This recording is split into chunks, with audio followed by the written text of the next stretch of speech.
அனைவருக்கும் வணக்கம். இந்த வீடியோவில் நம்ம மார்க்கெட் சமீப காலமாக பெரிய இறக்கத்தில் இருக்குது. சமீபமாக ட்ரம்ப் பல நாடுகளுக்கு வரி விதிப்பு அப்படிங்கிறத அதிகரிச்சாரு. அதுவும் மார்க்கெட் இறக்கம் அடைகிறதுக்கு ஒரு முக்கியமான காரணமாக அமைஞ்சது. ஆனால் இப்போ கூட மார்க்கெட்டில் நம்ம முதலீடு செய்யறதுக்கு நிறைய ஃபண்டமெண்டல் காரணிகள் இருக்குது. ஸோ அது என்னென்ன அப்படிங்கிறத பற்றி நம்ம இந்த வீடியோவில் பார்க்கலாம். அதில் முதல் காரணி நெஃப்டி 15.35% இறக்கத்தோட தற்போது இருக்குது. நெஃப்டியினுடைய பி ரேஷியோ அப்படிங்கிறது 20க்கும் குறைவாக இருக்குது. நம்ம எல்லாருக்குமே தெரியும் லாக்டவுன் சமயத்தில் மார்க்கெட் பெரிய அளவில் சரிவடைஞ்சது.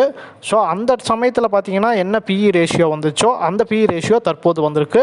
இது மார்க்கெட்டில் முதலீடுகளை நம்ம தொடங்கிறதுக்கு ஒரு ஏற்ற பிஇ ரேஷியோ கருதப்படுது. அடுத்து கமாடிட்டி க்ரூட் ஆயில் தொடர் இறக்கத்தில் இருக்குது. மீடியம் டேர்மில் நல்ல ஒரு சாதகமான காரணியாக பார்க்கப்படுது. க்ரூட் ஆயில் இறங்குறது நம்மளுடைய இந்தியன் மார்க்கெட்டுக்கு எப்பயுமே ஒரு சாதகமான விஷயமாக தான் கருதப்படுது. ஸோ அதே போல் இப்போயும் அது சாதகமான விஷயமா பார்க்கப்படுது. அடுத்து ஆர்பிஐ இன்ட்ரெஸ்ட் ரேட்டு குறைச்சிருக்காங்க. குறைந்த வட்டி விகிதத்தில் நிறுவனங்கள் இதுக்கு மேலே லோன் வாங்க முடியும். இதன் மூலம் ஆல்ரெடி கடன் வாங்கியிருக்கிற பல நிறுவனங்களுக்கு அவங்களுடைய வட்டி சுமை அப்படிங்கிறது குறையும். நிறுவனங்களுக்கு அவங்களுடைய வட்டி சுமை குறையிற காரணமாக பார்த்தீங்கன்னா அவங்களுடைய ப்ராஃபிட்டும் அதிகரிக்கிறதுக்கான வாய்ப்புகள் அதிகமாக இருக்கு. அடுத்து நம்ம பார்க்க போற காரணம் ட்ரம்ப் சமீபத்தில் எல்லா நாடுகளுக்கும் வரி விதிப்பை அதிகரிச்சாரு.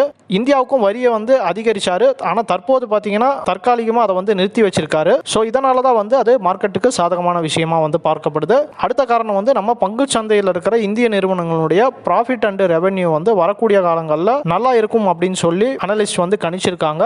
இதுக்கு அடுத்த காரணமாக நம்ம பார்க்க போகிறது பேங்கினுடைய வாரா கடன்களும் பார்த்தீங்கன்னா வரக்கூடிய காலங்களில் குறையறதுக்கான வாய்ப்புகள் அதிகமாக இருக்கிறதா அனலிஸ்ட் கணிச்சிருக்காங்க. ஸோ இப்போ நம்ம சொன்ன காரணங்கள் எல்லாமே பார்த்தீங்கன்னா மார்க்கெட்டில் தற்போது முதலீடு செய்யறதுக்கு நல்ல ஒரு விஷயமா பார்க்கப்படுது. ஸோ இந்த தருணத்தை நீங்கள் பயன்படுத்தி மார்க்கெட்டில் முதலீடு செய்ய ஆரம்பிக்காமல் இருக்கிறீங்கன்னா சிறுக சிறுக உங்களுடைய முதலீடுகளை செய்ய ஆரம்பிங்க. அதே போல் ஆல்ரெடி மார்க்கெட்டில் முதலீடு செஞ்சுட்டு இருக்கவங்க உங்களுடைய முதலீடுகளை அதிகரிக்கிறதுக்கான முயற்சிகளை செய்யுங்க. பங்கு சந்தையில் முதலீடு செய்யணும் ட்ரேட் செய்யணும் சரி உங்களுக்கு டிமேட் அக்கௌண்ட் அப்படிங்கிறது இருக்கணும். உங்ககிட்ட ஒருவேளை டிமேட் அக்கௌண்ட் இல்லைனா இந்தியாவுடைய முன்னணி புரோக்கராக ஜெரோதா இருந்துட்டு இருக்காங்க. அவங்களுடைய தமிழ்நாடு பார்ட்னராக புரோக்கரேஜ் ஃப்ரீயான நாங்கள் இருக்கோம். ஸோ எங்ககிட்ட நீங்கள் டிமேட் அக்கௌண்ட் ஓப்பன் பண்ணிவிட்டு மார்க்கெட்டில் முதலீடு செய்யுங்க. அதே போல் எங்கள் மூலிமா நீங்கள் தமிழ் சப்போர்ட்டையும் வாங்கிக்க முடியும்.